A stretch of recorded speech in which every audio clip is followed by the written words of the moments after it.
Hey guys, it's time to Nefis and chill, and in this final week of the public test server cycle, we are going to be reviewing patch notes version 7.0.4, otherwise known as the week 5 PTS patch notes. There is one more week of the PTS after this week, and that's the 6th new week that's been added because of the Stadia certification. Otherwise, that's pretty much it. Everything you guys have been reading, watching, or learning about the upcoming update 30 or the Blackwood chapter is pretty much done. I will do another, I suppose, live reading of the finalized patch notes, and I would kind of guess at this point that there will probably be last-minute changes, in my opinion. Due to the fact that there's an entirely new system coming out, specifically the companion system. There's a new trial coming out. Who knows what last minute or further changes or adjustments could be made. And there's a lot more things that potentially could be adjusted, such as a new mythic. So we gotta keep our eyes out. And of course, unfortunately, it seems there's been a couple stealth changes as well, or not very advertised changes on the PTS patch notes, as we've discovered last week and this week. So hopefully the live patch notes will cover those. If not, then I'll make a video as I've done on the past, such as the video I did on the minor lifesteal change not affecting, not proccing SPC or something through altar. But yeah, hopefully they are a bit more reliable with the patch notes. But anyway, let's review the patch notes. So in conclusion, honestly, as we take a glimpse of these patch notes, I mean it's most of the focus, as every other content creator has been saying, has been on companions. No real big changes. I mean, I would say this is probably the most tame still shift in meta or set of changes that we've seen in a I think ever. I mean, Morrowind, the first chapter or expansion for the Elder Scrolls Online, huge changes. Somerset, huge changes. Elsewhere, lots of huge changes. Greymoor, completely flipped the game. Blackwood, however, I think is not really going to change too much from Flames of Ambition as a whole. So that's sort of good news, but also, I guess for some people, it's sort of bad news. In regards to the companion system, they've actually come out far distance compared to the preview server or even PTS week 1 or 2. After playing around with the companions, I would say that they're a bit more reliable in terms of not just, overland content, but also normal dungeons, which I would say is kind of their main thing. Although there are still like pros and cons cons with the companion system. But otherwise, I think the companion system as it is right now is okay. Obviously, there will probably be some bugs when this hits live, but other than that, I think the companion system would be a pretty interesting social experiment, to say the least. Anyway, crafting and economy. Okay, well, and I made a video about Leyawiin's layout. A lot of you guys said, oh well, Vex City, I'll probably still do Writs in Vex City. A lot of people who did Writs in Rimmen or Alinor, Somerset, said they'll go to Leyawiin, so it'll be interesting to see how this pans out. Now, in regards to the Rockgrove trial, we've done all the hard modes, or a lot. I think there's a fair amount of teams. There's been a lot more teams recently on this year's PTS raid teams that have been pushing the hard modes and clearing the hard modes. In terms of feedback, I would say, well, there's two layers of feedback here. The first layer is, I don't really understand why they couldn't just have the hard modes active at first. I felt like the first 2 weeks of PTS, not letting us enable hard modes for any boss was kind of a letdown. Like, I don't know if that was done because they just weren't ready to activate the hard modes, or they just wanted to, surprise buttsex us, or try to impress us with how, at first any hard mode content is gonna be hard, but I don't know. I don't know why they just didn't activate the hard mode on week 1 or even week 2 at the latest. Because as history has shown, new trials or new content generally aren't always bug-free, and in the case of certain trials that have been released in the past couple years, usually there's always something broken or glitched or desynced, and this trial is no different.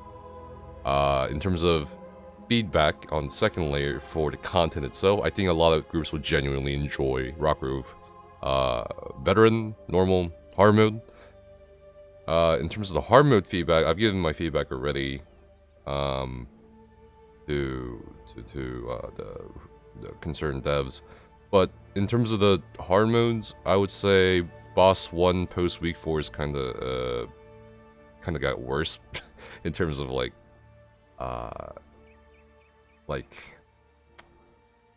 the ability to do, or not the ability, but like the viability of doing certain things for no death. Boss 2, it just feels like it just kind of like as a whole fight. I mean, in essence, it can be a fun fight, especially if you're gonna try to push. But I think some things are a bit too overtuned or a bit too out of whack in relation to doing it as fast as possible. Boss 3 hard mode, I would say, is the most pleasant hard mode fight I've ever seen. I've seen it in a while, actually. But yeah, I think boss 3 hard mode a lot of groups will enjoy, although there is sort of the... I'm not really sure where the intention is with the boss 3 hard mode. Because the boss 3 hard mode, the problem with it is, it feels like there's no real reward for coordinating groups to push harder on the first 2 platforms, if you guys know what I'm talking about, or can assume what I'm talking about. But I guess you'll see once you do the content if you're not on PTS. But there's no real reward for groups to go fast on platforms 1 and 2. But it feels like on platform 3 there's this philosophy of like, or I guess lack of philosophy in regards to the hard mode. Like, should hard modes be for a tiny percentile within already a small percentile of the player base, or is hard mode going to be accessible to a bit of a larger percentile within that small percentile of the database, player base, excuse me.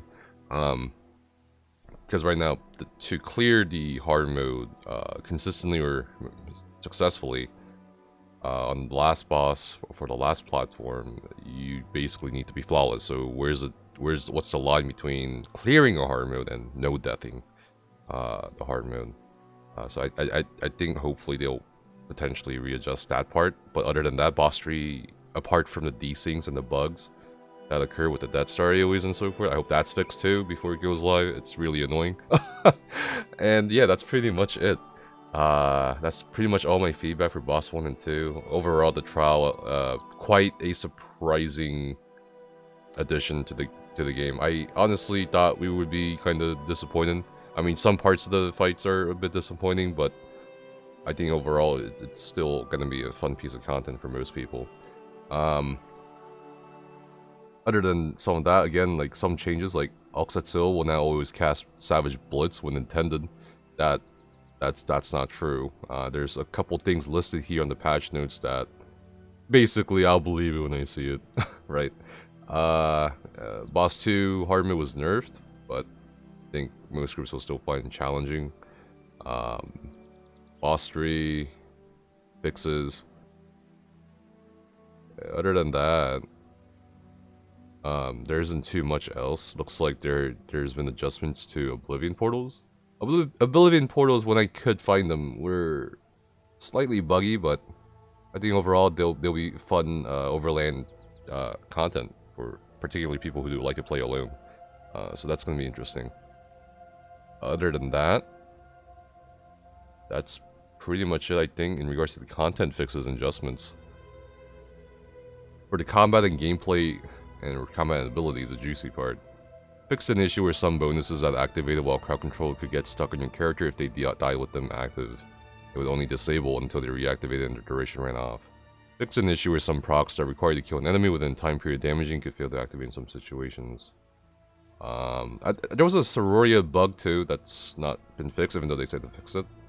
Fixed an issue where some major minor buffs, such as Major Slayer or Aegis, could fail to appear on your buff tracker depending on where they were sourced from, okay. Fixed an issue where minor magical and lifesteal debuffs could cause it, okay. I mean, this is week 5. I guess there's one good thing. They finally fixed it. They finally fixed the, I mean, you know, so many players have been messaging me about certain things like bug achievements. I don't know why. But yeah, they finally fixed it. Hel Ra Citadel, the War Horn achievement now properly completes when you summon the War Horn. I don't know how long this has been bugged for. Has it been like a year, 2 years? But yeah, they finally fixed it. That's great. In addition to the Kind's Aegis fix where mobs could cleanse taunts or even ultimates. So there you go. There's a win right there. And I guess again, I'll believe when I see, because some things on the patch notes here just were not true. But yeah, this is it. This is the last week of the public test server cycle changes. Week 6 will not have any changes. I would assume it's just Stadia certification. And again, I guess I'll see you guys after week 6 for June 1st. And yep, that's it. Thank you so much for watching. And hopefully you enjoy the release of the Blackwood chapter. And I look forward to seeing you guys after June 1st.